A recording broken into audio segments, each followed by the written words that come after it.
Up until last week, I was engaged to my fiancée, Tina, and we were planning to get married in the next few months.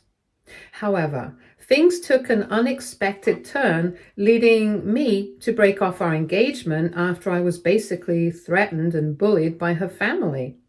To provide some context, Tina and I come from very different family backgrounds.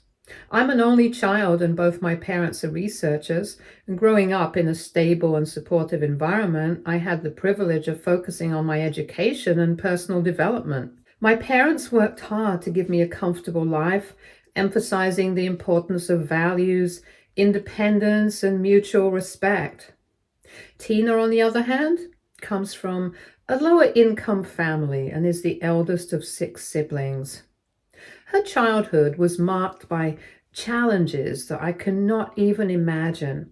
Her parents always struggled with various addiction issues, which put a strain on the family's finances and stability. As Tina and her siblings grew older, her parents shifted much of their financial burden onto the children, expecting them to provide for the family. When I first started dating Tina, she was very upfront about her family situation. She explained how she sends money back to her family every month to help them with their expenses since her parents didn't have a stable job.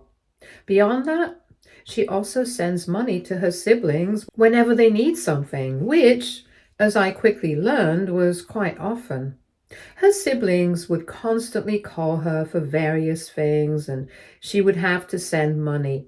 Whenever Tina hesitated or refused to meet their demands, her family would guilt trip into giving them what they wanted. They would tell her how, as the oldest, it was her responsibility to take care of them, and that family is family, so she had to be there for them. For me, this was entirely new territory. My parents had never expected me to pay for them. So, coming from a background where financial independence and boundaries were the norm, I often encouraged Tina to consider cutting ties or setting firm boundaries with her family. I genuinely believed that allowing her family to constantly take advantage of her was unhealthy. However, Tina always made it clear that this was her business and something I shouldn't interfere with. Whenever the topic came up, she would push back, sometimes even accusing me of being inconsiderate. She would argue that I didn't understand the importance of family obligations because I'm an only child and have never experienced the kind of responsibilities that come with having siblings. She often implied that my perspective lacked generosity or empathy, so after multiple times of hearing this, I decided to step back and respect her wishes. After all, it was her money, and she was entitled to make her own choices about how she spent it. I didn't want to push her or strain our relationship over this issue, even though I could see how much her family's constant demands were draining her emotionally and financially. It became a topic I avoided bringing up at all. Instead, I tried to be a good and supportive partner to her. During the 2.5 years that Tina and I dated, I made it a point to support her in every way I could. Financially, I always took care of her, not because she asked me to or expected it, but because I wanted to. I believed in being a gentleman and providing for her as a way of showing my love and appreciation, whether it was her nail and hair appointments, our date nights, or even vacations. I was always the one covering the costs without hesitation or complaint. I genuinely wanted to make her feel cared for and valued. It was my way of showing that I was invested in her and our relationship. This month, after 2.5 years together, I finally popped the question and proposed to Tina. I thought our relationship was going great and we needed to take the next step. When she said yes, I was on cloud nine, excited for what lay ahead and felt certain that we were entering one of the happiest chapters of our lives. The very next day, Tina's parents invited us to lunch at their home. I assumed it was their way of congratulating us on our engagement and welcoming me officially into their family. Wanting to show respect and appreciation, I didn't think twice about accepting their invitation. However, when we arrived, I quickly realized that this gathering was far from a celebratory occasion. As we sat down at the table, Tina's family wasted no time getting to the point. They told me how thrilled they were that I was going to be Tina's soon-to-be husband, but they made it clear that in order to join their family, I had to prove my worth to them as well. I asked them what exactly they meant by proving my worth. Was it not enough that I loved Tina and was committed to building a future together? Did I really have to jump through hoops to try to win their approval as well? This is when her father handed me a to-do list, as he called it. In the list were various things that he expected me to start paying off for them as a way to show him that I was really ready to be his son-in-law. Among the demands were paying off the family's mortgage, covering an outstanding education loan, renovating their kitchen, buying them a new car, and more. At first, I thought he and the rest of the family might be joking with me. Maybe this was a prank and they wanted to pull my leg. But their serious expressions and unwavering tone quickly dispelled any notion of humor. I glanced at Tina, hoping for an explanation or at least some reassurance that this was all a misunderstanding. But to my shock, she sat silently, staring down at her lap, avoiding eye contact with me. Her silence felt deafening and unnerving, leaving me feeling blindsided and unsupported. I looked at the list again, and these weren't small gestures or reasonable requests. They were massive financial undertakings completely outside the realm of what anyone could reasonably ask of a future son-in-law. I was utterly taken aback. It was one thing to know that Tina's family relied heavily on her for financial support. I had long accepted that this was part of their life, but to demand that I assume this responsibility as a prerequisite for marrying Tina was beyond anything I could have imagined. Trying to make sense of the situation, I turned to Tina and asked what her family meant by these demands. Instead of answering, she remained silent, and her father took the opportunity to speak for her. He explained that since Tina was their oldest child, she had always been the primary supporter of the family, helping them financially as much as she could over the years. Now, with Tina being the first of their children to get married, he claimed it was only logical and fair that I, as her partner, would take on at least half of the family's financial burden also. He went on to argue that I was financially well off, so fulfilling their request shouldn't be a big deal for me anyway. His casual tone made it sound like he was talking about something as trivial as borrowing a cup of sugar, rather than major financial matters like paying off their mortgage loans or other significant expenses. I scoffed at his casual entitlement to my money and asked him outright if he had lost his mind. I told him in no uncertain terms that there was absolutely no way I would be paying for any of their debts or expenses. Yes, I was getting married to Tina, but I wasn't marrying them. I wasn't about to take on financial responsibilities for people I barely knew or liked. I couldn't fathom how they even thought this was an acceptable thing to demand. I turned to Tina again, desperate for her support or at least an explanation. I asked her why she was staying silent while her family was making such unreasonable requests, especially when it was about our future and my money. Finally, she spoke, but what she said only made things worse. Tina told me that she didn't think her family's demands were unreasonable.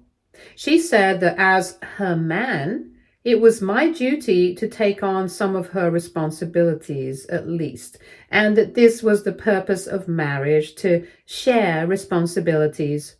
Her words hit me like a punch to the gut, and I was completely surprised by her answer.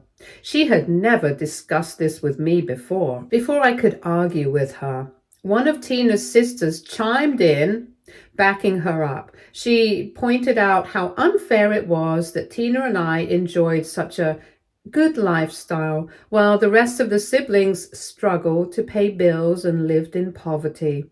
Tina's brother also joined in, adding his opinion with a smug confidence. He declared that since Tina had been sending the money every month without question, it was now my turn to take over as her husband and help them. No questions asked. According to him, only a real man would have no problem doing this. At this point, I honestly felt like I was losing my mind. I pointed out the irony to Tina's brother. He was a man too, so why was he expecting me to take care of their family finances instead of stepping up himself? Her brother seemed offended by this. I then turned to Tina and asked her directly if this was her intention all along. Did she really plan on letting me take care of her family after marriage? Did she expect me to pay off their bills and debts? Because if she had told me about it earlier in our relationship, I would have made it clear right then and there that my answer was a firm no. Frustrated, I pushed further and asked why she had never discussed this with me before. To me, this entire situation felt deceitful and manipulative. Not once had she mentioned this plan, which apparently she and her family had for me throughout the entire time we dated. I told her bluntly that this was exactly how gold diggers operate. They use their partners for financial gain while keeping them in the dark until it's too late.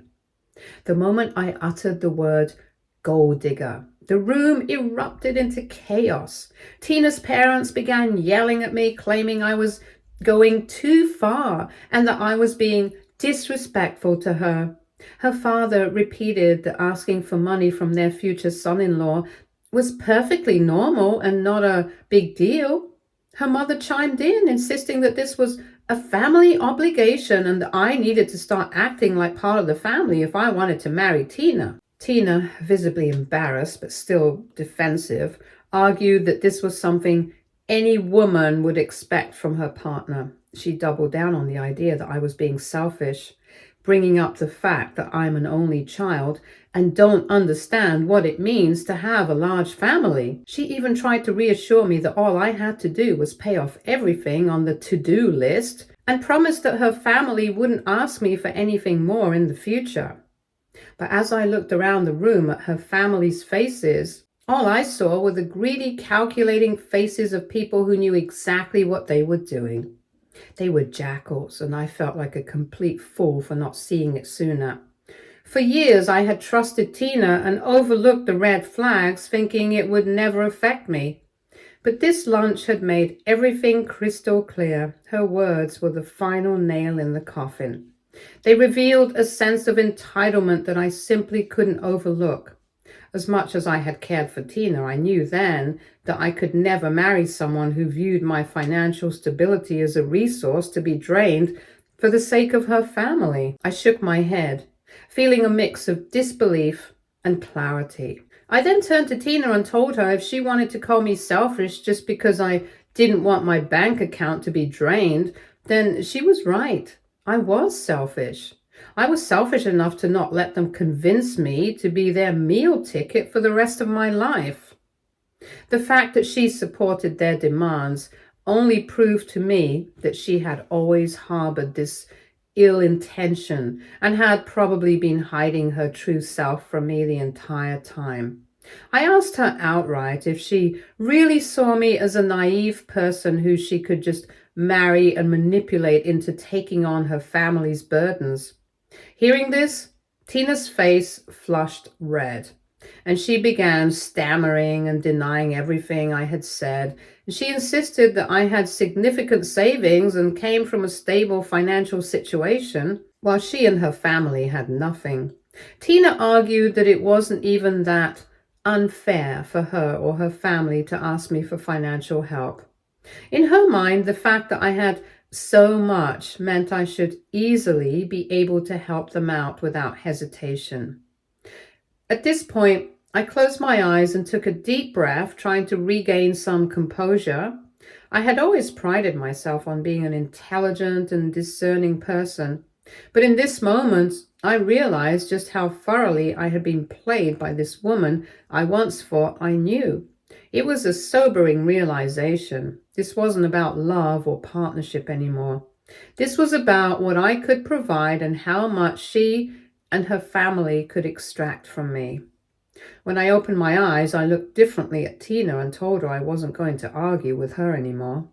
Clearly, she expected me to step up and provide for her family, but I couldn't do that. And since she needed a man who would, there was no point in us staying together anymore. I made it clear that we were done and that our engagement was officially off.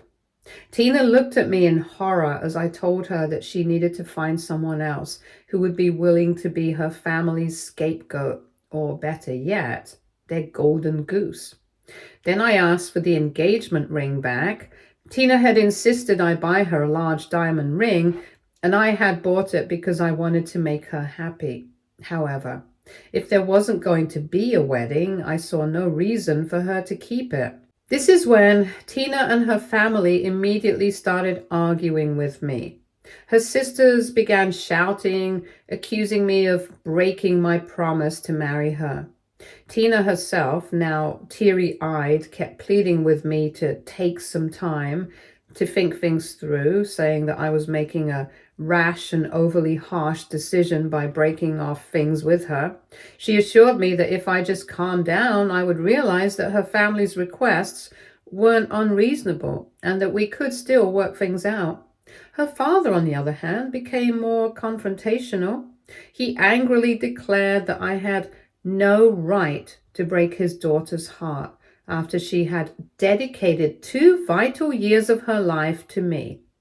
He acted as though I was some villain for walking away, ignoring the fact that their behavior was the root of the problem.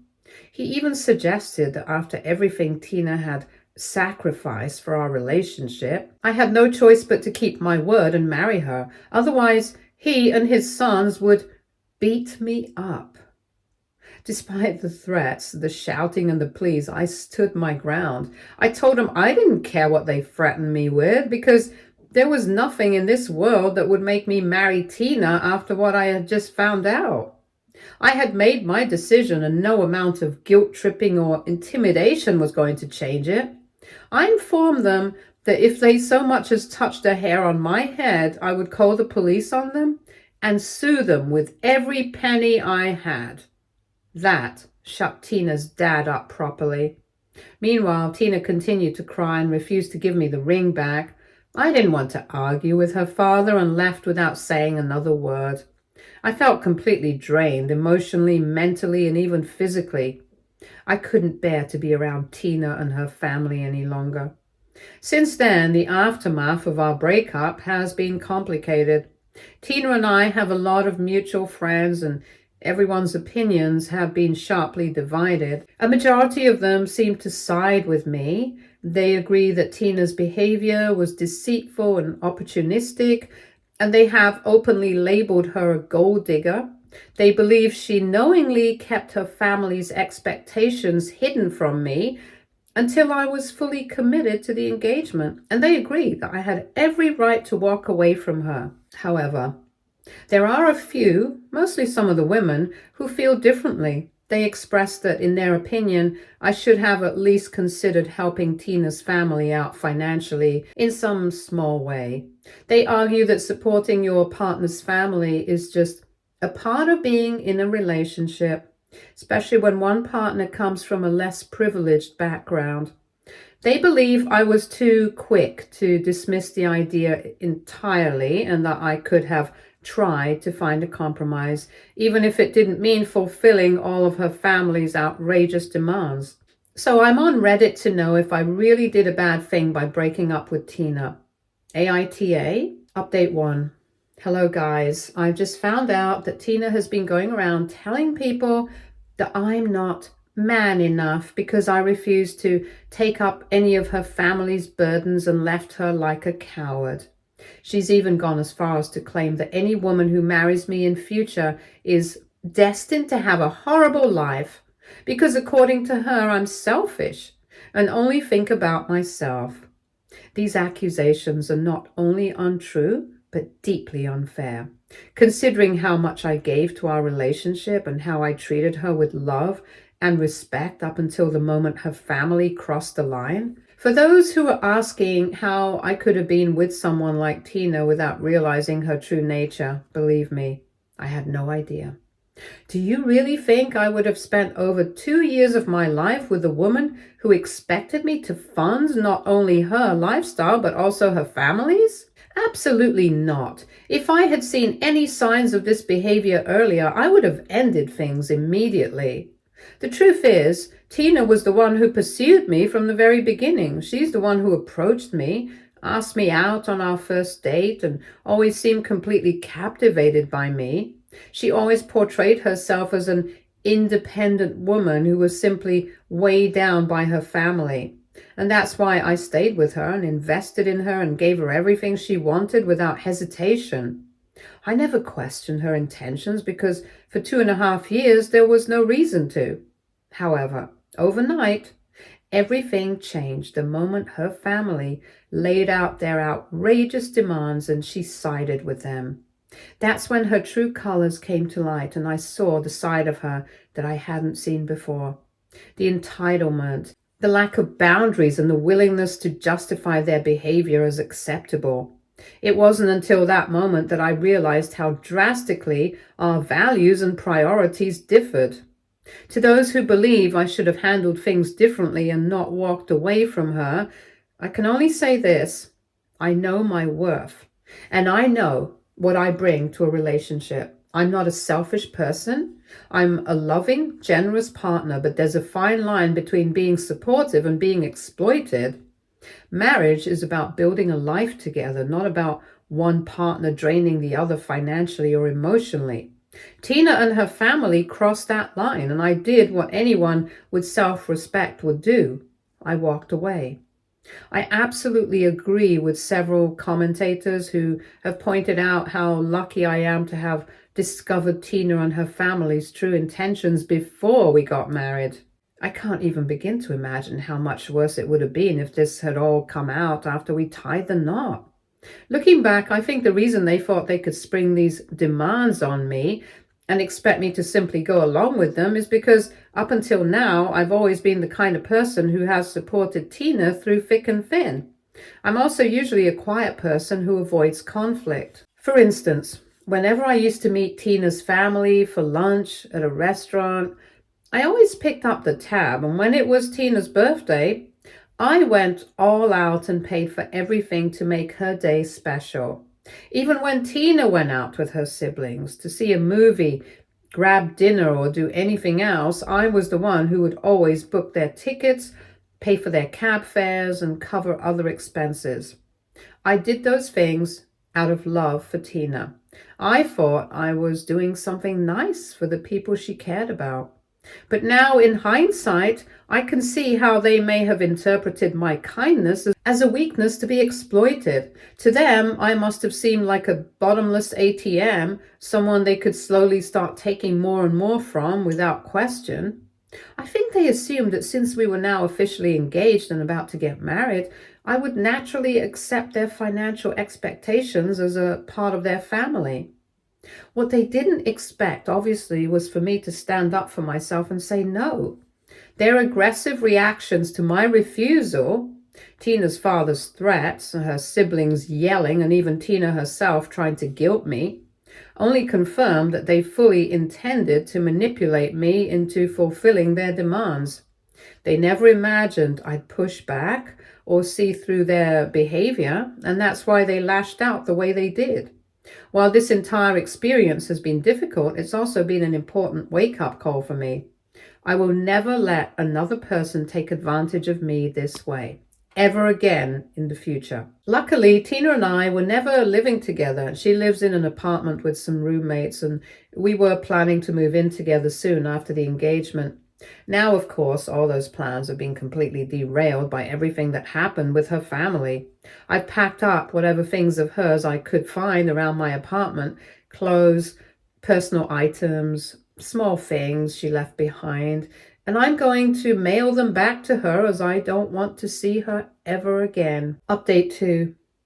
A lot of people have been telling me to reach out to Tina and get the engagement ring back from her, insisting it's mine and I should take action to reclaim it. But honestly, up until now, I didn't want to be bothered by her or her drama anymore. I thought, let her keep it if it means she'll leave me alone. It was one less thing I had to deal with anyway, and I figured it wasn't worth dragging myself through more of that mess just to get a piece of jewelry back. However, tonight, my ex showed up at my doorstep, drunk and yelling at me. She was pounding on my door, demanding that I open it and talk to her. Of course, I wasn't about to do that. I wasn't going to let her in, especially after everything that had happened. I have a Ring camera, so I figured I'd ask her what she was doing there and why she was making a scene outside my place, causing a disturbance for my neighbors. Tina yelled at me about how much she missed me and how she wanted us to get back together. She said I had no right to just leave her after she had made up her mind to marry me.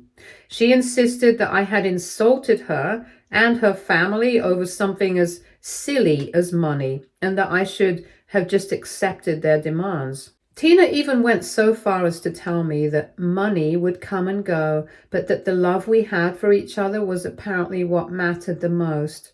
However, I could hear how manipulative she sounded, how she was trying to justify everything, trying to make me feel guilty for something that in her eyes was no big deal.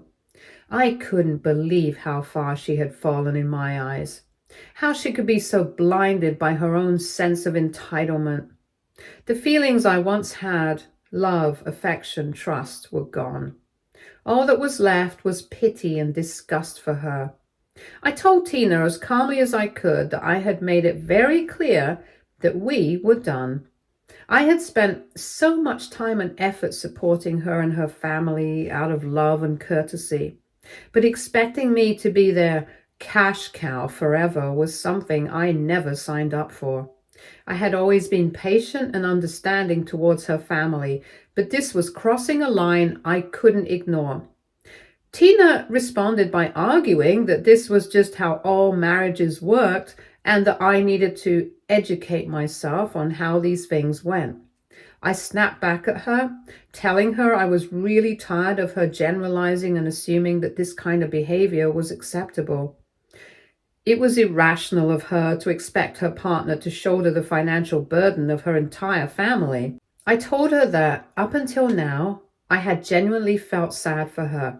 I understood the pressure she felt to support her family, and that's why I always paid for her things throughout our relationship.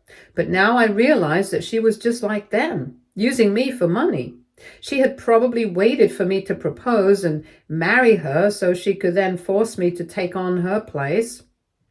Hearing this, Tina looked offended, but I could see the truth in my words hitting her. She began arguing with me more, but I was done. I told her she needed to leave my property immediately, and that if she didn't, I would call the police. At that point, Tina began to beg me to unblock her on my phone at least, but I refused. I told her that I didn't want to speak to her ever again. I had no more patience for her manipulation or games. In the end, she stormed off after kicking and cursing at me through the door. Update 3. It's been 4 months since my last update, and it's been a lot to process, but I finally moved out of my old place. Right now, I'm staying with my parents while I search for a new home. It wasn't an easy decision, but I didn't have much of a choice. You see, Tina and her family have continued to harass me all this time, and it was making living at my old place unbearable. I had to get out of there for my own peace of mind. Over the past few months, I've also had to distance myself from some friends who were still siding with Tina. They've been pleading with me to give her another chance, but it's clear they don't understand the gravity of what she and her family tried to do to me. I've had to go to the extremes of changing my phone number and email address as Tina kept reaching out from various numbers trying to get in contact, and I couldn't keep dealing with the constant stress. After talking things through with my dad, we're now planning to get a restraining order soon. I don't want Tina to ever show up at my new place or even at my parents' place drunk and yelling at me again. Initially, I thought she was just having a hard time accepting our breakup, but I don't want to tolerate that kind of behavior anymore. It's sad that things have come to this, but I have to protect myself. Stay tuned for more stories from our girl relationships.